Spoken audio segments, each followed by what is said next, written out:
Alors, bienvenue dans mon corps. Ici, c'est un temple. Ce temple, c'est mon corps. Dans ce corps, sur les murs, vous avez l'écriture bantou. Cette écriture bantou, c'est une écriture abstraite. Chez nous, on n'écrivait pas des mots. On dessinait des symboles. Ces symboles expliquaient des valeurs. Ces valeurs que vous voyez là, c'est celles que la vie m'a transmises. Et donc, je vous invite dans le temple à vivre un rite. Un rite que je vous enseigne pour avoir la paix du cœur et pouvoir trouver une certaine paisibilité. Ce rite s'appelle l'Ugandaga. L'Ugandaga, c'est la bénédiction et la paix. Mais avant qu'on commence le rite, il faut que je vous pose une question. Est-ce que vous savez c'est quoi le pardon? Pardonner. Vous savez? Vous ne savez pas? Ok. Maintenant, l'autre question que je pose, c'est de savoir, est-ce que pour vous, pardonner, c'est facile? On va vérifier. On attrape le gorille. Prenez un gorille. Allez-y. On y va. Jetez le gorille. Ah, ok. Ah, ok.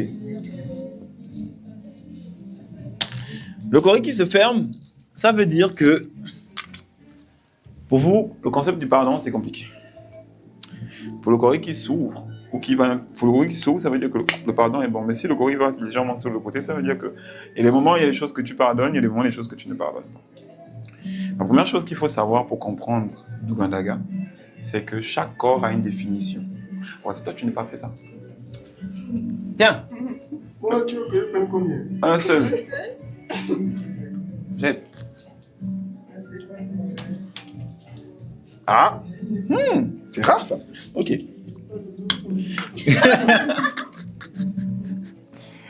Ok.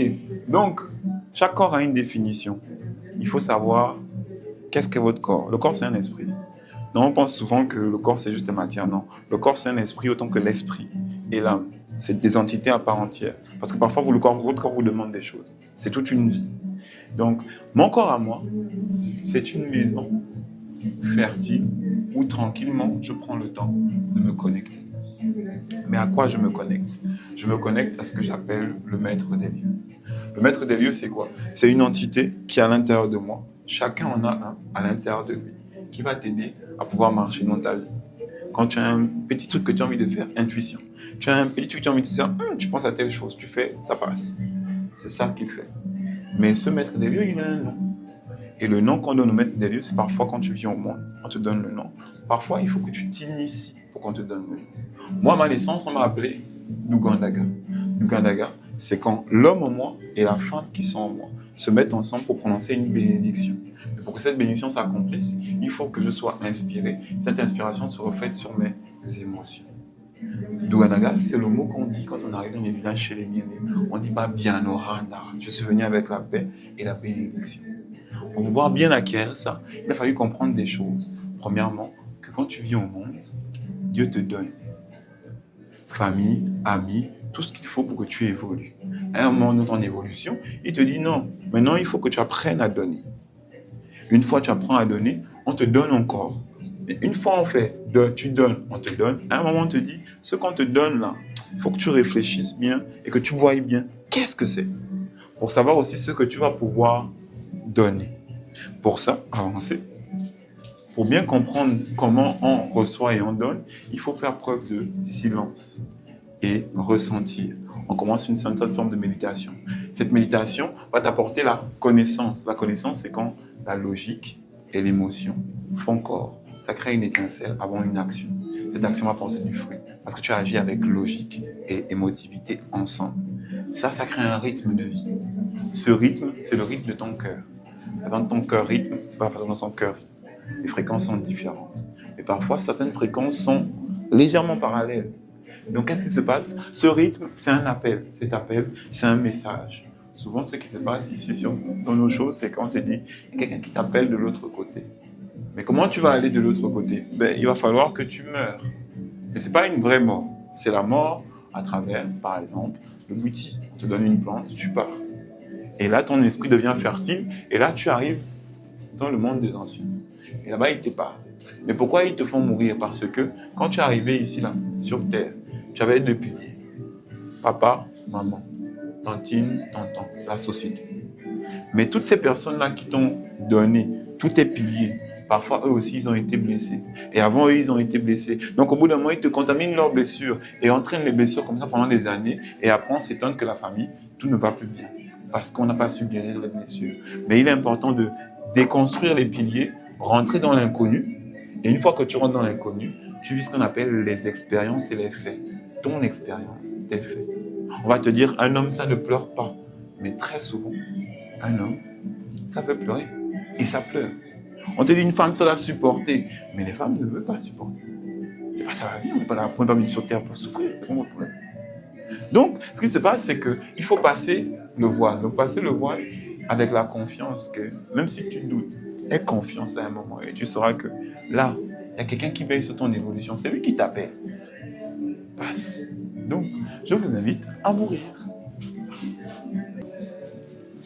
Voilà. Vous pouvez vous asseoir, vous pouvez rester debout, c'est vous qui voyez. Alors, ici vous êtes au cœur de Dougandaga. Vous êtes sur le pont de la vie. Sur le pont de la vie, on vous explique une chose. Quand vous étiez encore vivante, de l'autre côté, vous avez passé vos journées à passer, à marcher, à vivre plein d'émotions. Ces émotions, il y avait deux niveaux. Premier niveau, celle qu'on garde à cause de la peur. J'ai vécu ça, ça m'a fait peur. Quand ça arrive, moi je ne rentre pas dedans. Et à d'autres, c'était des émotions, quand ça arrive, vous faites bon, on peut passer à autre chose. Elles se dissipent. Mais les émotions que vous gardez, à un moment, elles commencent à s'affaisser sur vous.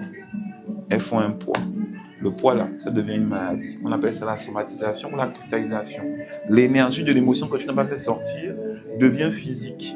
L'énergie descend, elle prend une forme matérielle, ça crée une maladie. Cancer, problème de cœur, problème de poumon. La vie que tu mènes n'est pas bonne. Mais maintenant, Dougandaga, c'est quand on vous dit que l'émotion là, il faut apprendre à en faire une mort maternelle. La mort maternelle, c'est laquelle? C'est quand vous prenez le temps de l'éloignement. Vous vous éloignez, vous mettez dans le calme, le silence, vous rentrez dans les émotions que vous avez gardées. Qu'est-ce qui est bon? Quelle est la leçon que j'ai apprise? Qu'est-ce qui n'est pas bon? Qu'est-ce que je jette? Et dans ça, vous prenez le temps de vous écrire, vous discutez avec vous-même. Et quand vous faites ça, vous muez. Dans cette mue, vous rencontrez quelqu'un. Cette personne que vous rencontrez parfois, il y a un voile entre elle et vous n'avez pas forcément à comprendre c'est qui. Mais elle vous parle, elle vous donne des indications. Et parfois, ce qu'elle vous dit est vrai. Que, il y avait tel truc, c'était ça qui s'est passé. Ah, ok. Mais comment maintenant comprendre et voir qui c'est? Il faut passer le voile, s'accepter. Quand tu t'acceptes, tu rencontres une personne qui va te dire que frangin, frangine, tu as des capacités. Moi, quand je l'ai rencontré, il m'a dit, frangin, tu as remarqué que quand les gens viennent te voir, ils te disent tous leurs problèmes, non? J'ai dit, ouais, c'est vrai, ils disent tous leurs problèmes. Ok. Les problèmes, là, souvent, ils te disent les trucs les plus secrets, non? Ouais, parfois, c'est compliqué à gérer. Bon, les secrets, là, c'est leur cœur. Le cœur, là, il faut que tu aides à guérir. Mais pour apprendre à guérir ça, il faut apprendre le pardon. Pardonner, pardonner. C'est pour dire que le pardon, c'est un concept à deux niveaux. Premier niveau, toi et moi, on se rencontre. Au milieu d'entre nous, ce qui va naître, c'est ce qu'on appelle la relation. La relation, c'est un cœur. Il va diviser son cœur en deux. Tu auras une part, j'aurai une part. Le jour où on a un problème, ça veut dire qu'il y a une des parts qui est malade. On prend la part, on regarde. Qu'est-ce qui cause le problème? Est-ce que c'est des problèmes dus au fait que j'ai mon passé que je mets sur toi? Est-ce que c'est parce que j'ai un mauvais comportement? Est-ce que je suis égoïste ou hypocrite? Est-ce que c'est toi? On regarde, on en discute. Si c'est bon, le médicament est passé, on avance. Mais sinon, il peut arriver aussi que le cœur pourrisse. Donc, tu prends la part que tu as, tu déposes au sol, on enterre. Et puis on laisse le temps faire. On est entré dans le conflit, on s'est pris la tête. Bon, écoute, laissons-nous. Il n'y a pas de problème. On se voit devant de toute façon. La vie, ça arrive là. Mais l'important, c'est qu'on se laisse un beau cadeau, c'est on se laisse tranquillement. Parce que demain, après-demain, quelqu'un peut mourir et puis tu vas te dire, j'ai pas eu le temps de, alors que vous pouvez juste me dire qu'on ne s'est pas compris. Bon, on va d'abord arrêter de se côtoyer parce que chacun, il faut du temps. Et quand vous faites ça, ça veut dire que vous acceptez vos émotions.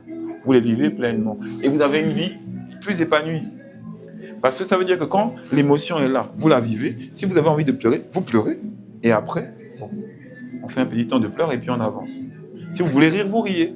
Mais parce qu'il faut savoir aussi une chose. Si tu pleures 5 fois, tu vas rire 5 fois. La vie, c'est les équilibres. La vie, c'est les équilibres. Et ça veut dire que si tu fais une semaine, tu es triste. Tu vas faire une semaine, tu seras heureux. Donc, quand les émotions arrivent, quand tu vis tes sentiments, ne vis pas ça intensément. Vis-le par moment. Ça veut dire que je sens que je suis heureux, mais c'est pas « Ah !» c'est « Ah !» Après, tu fais « Ok ». Et puis ça reste là, c'est moi, non, je me sens bien, tu vois, c'est tranquille. Et après, quand aussi la colère arrive, si tu dois t'énerver, énerve-toi là. Et après, une fois c'est parti, c'est parti. Ne fais pas, tu as envie de t'énerver. Tu es en train de faire comme le moteur. Tu es là, tu compresses. Après, ça va péter. Non! Tu t'énerves et tu t'énerves quand tu as fini. Ok, d'accord, c'est bon, c'est très bien. Et on va sentir qu'il n'y a pas d'animosité. Oui, parce que je t'ai dit ce que je pensais et ce que je voulais te dire, ce que j'ai ressenti. Et après ça, on peut continuer nos vies. Et ça veut dire qu'à ce moment précis, la vie peut communiquer avec vous. Mais la vie qui communique avec vous, c'est qui? C'est la personne que vous avez rencontrée et les ancêtres. Et ils communiquent pourquoi? Parce qu'ils vous disent dans la vie, soyez attentifs. Parce que si vous ne faites pas preuve d'attention, la vie va vous mordre. Et Uduganaga, c'est aussi un moment où vous avez la capacité et le moment de faire un vœu. Quand on décide de s'écrire, de prendre un temps au calme, il faut dire ce qu'on ressent. J'ai vécu telle expérience, je me sens comme ça. C'est le passé. Dans le présent, vous écrivez. Donc vous ne réfléchissez pas, vous laissez juste venir. Mais quand vous finissez, il faut vous souhaiter des choses. Parce que quand le temps est divisé en 3, passé, présent, futur, je ne peux pas forcément dire seulement ce qui est à l'arrière, alors que il faut aussi que je souhaite ce qui arrive. Donc vous souhaitez. Donc là, pendant quelques minutes, je vais vous demander de faire un souhait. Et après, quand vous aurez fait le soin intérieur, on continue.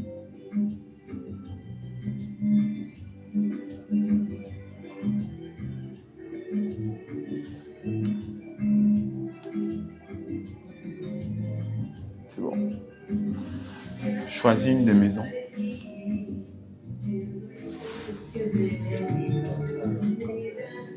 Prends un papier. Attrape ton papier. Choisis.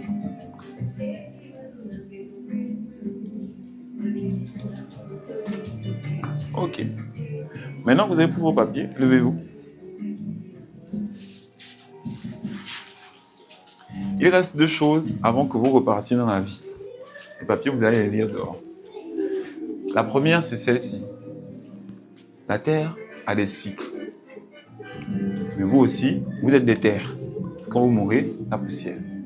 Si vous savez comment on s'occupe d'un jardin ou de la terre avant de planter, vous saurez comment on s'occupe de votre corps. Les anciens, qu'est-ce qu'ils faisaient avant de planter? Donc avant de lancer un nouveau projet, on brûlait d'abord. Mais pourquoi on brûle? Parce que dans la terre, il y a les mémoires, les organiques, les choses qui ont été là, des vers. Et il y a des minéraux. On va brûler tout ce qui est organique pour garder juste les minéraux. Parce que les minéraux, c'est les bases. Les bases, c'est quoi? C'est vos acquis. Vous savez que j'ai fait toujours ça dans ma vie. Je me suis toujours comporté de telle façon. Ça m'a apporté du bien. Moi, par exemple, j'arrive à une soirée. Si je reste dans mon coin, mauvaise idée. Je suis quelqu'un très jovial. Et même si je reste dans mon coin, les gens viennent vers moi. Donc, quand je suis ouvert, ça m'ouvre des opportunités. C'est un acquis. C'est un investissement sur moi. Sachez vous connaître et investissez sur vous. Pour pouvoir commencer à travailler, donc vous lancer dans un projet. Parce que c'est ces acquis-là qui vont vous permettre de pouvoir débloquer des choses, ouvrir les opportunités. Mais ça ne va pas être facile. Parce qu'en face de vous, vous croisez des personnes qui ont d'autres blocages, d'autres problématiques. Et souvent, quand on tape dans la terre, on tire et à un moment on bloque. On se dit que c'est peut-être moi qui n'ai pas assez de force. Tu tires, ce qui va se passer, c'est que tu vas casser la pioche. Quand ça bloque, tu enlèves la boîte à la pioche, tu regardes. Oh, c'est un caillou. On enlève ça, on continue. Oh, c'est une racine. On déracine ça et puis on avance. Et quand tu as fini de bien racler la terre, là maintenant, tu as vécu ton instant présent. Les émotions qui étaient là, tu les as dit naturellement. Ce qui se passe, c'est que tu peux planter. Et quand tu plantes maintenant, au bout d'un moment, tu attends. Les fruits vont tomber. C'est le cycle du déracinement et de l'ensemencement. Mais le problème, c'est que souvent, nous, ce qu'on fait, c'est qu'on regarde toujours vers là où on déracine. On regarde toujours vers l'histoire. Pourtant, tu as posé l'histoire, mais tu restes toujours dedans. Le problème, c'est que si ta tête vit dans une histoire, ton présent, c'est une histoire. L'histoire, il faut laisser passer. On a brûlé, le vent a emporté. On reste dans le présent. Le présent, c'est un cadeau. C'est pour te donner des leçons pour que tu puisses avancer. Et l'avenir, c'est un mystère. Le mystère est toujours plus beau quand on a bien travaillé. Voilà. Donc, avant de partir maintenant, il faut que vous gardiez, viens par ici, il faut que vous gardiez une dernière chose en tête. L'homme et la femme sont des piliers. Chacun d'eux a des valeurs de vie. Chacun d'eux a un côté sacré. Le sacré de la femme passe par son matrimoine. C'est 2 niveaux de gestion. Premier niveau, tout ce que la femme dit, tout ce que la femme ressent, tout ce que la femme pense, tout ce que la femme partage quand on vit avec elle, c'est un legs. Moi, je peux toujours me rappeler de ma mère, de ma grand-mère, parce que j'ai vécu avec elle, on m'a donné. Mais aussi, s'il y avait d'autres personnes avant elle, il y a certaines personnes dont je me rappelle, parce que dans leur comportement, c'est le legs qui a été là. Donc aujourd'hui, la façon dont je me comporte, quelque part, c'est ma mère.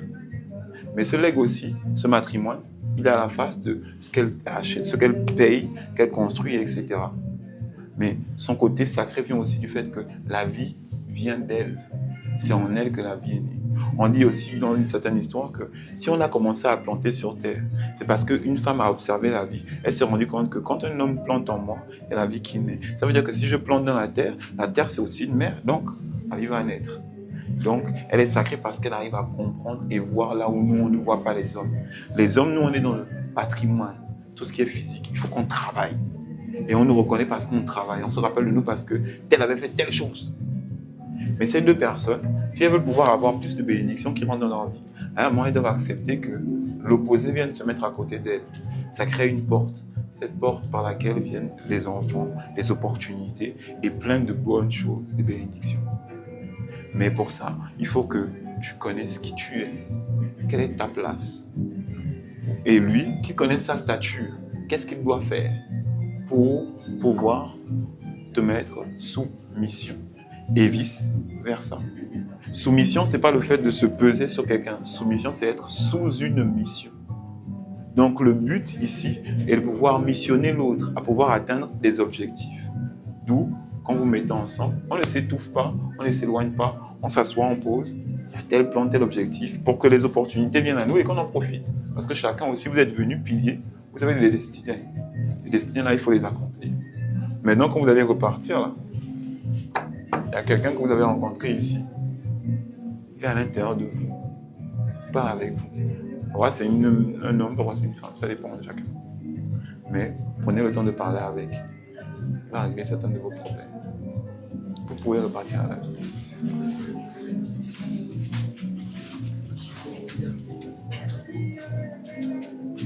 Ah, c'est vrai que toi, le caméraman, là, c'est vrai que toi, tu n'as pas pris. Attends, tu vas prendre. Attends, tu vas prendre. Oui, donc... Oui, attends, tu vas prendre. C'est même vrai. Tu prends quoi? Tu prends quoi? Choisis vite. C'est compliqué. Mesdames, attendent. Ok. Prends. Voilà. Garde. On avance. Tu peux venir maintenant. Voilà. Bon. Faut ouvrir les papiers.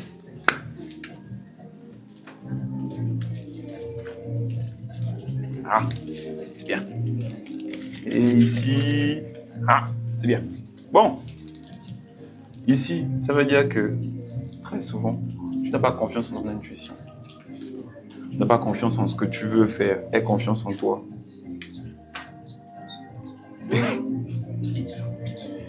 Aie confiance en toi. Parce que ça va te permettre de pouvoir régler plein de problèmes. Si les gens te disent que ce que tu veux faire ou tu n'es pas sûr, toi fais-le. Parce que c'est ton expérience. Et c'est quelque chose qui va t'aider à renforcer ta confiance pour faire autre chose. Ici, c'est quoi? Tu as reçu un message, mais dis-toi que parmi tout ce qu'on a dit là, il y a quelque chose que je t'ai dit, qu'on a partagé, qui est un message pour toi. Et ce message, prends le temps de méditer dessus et applique. Maintenant, toi, ça, je ne sais pas si tu connais, mais tu connais. Ton sourire me dit que tu connais. Donc, Il est temps de passer. Ça ne veut pas forcément dire qu'il faut faire des initiations. Quoi, ça veut dire que tu arrives à une étape.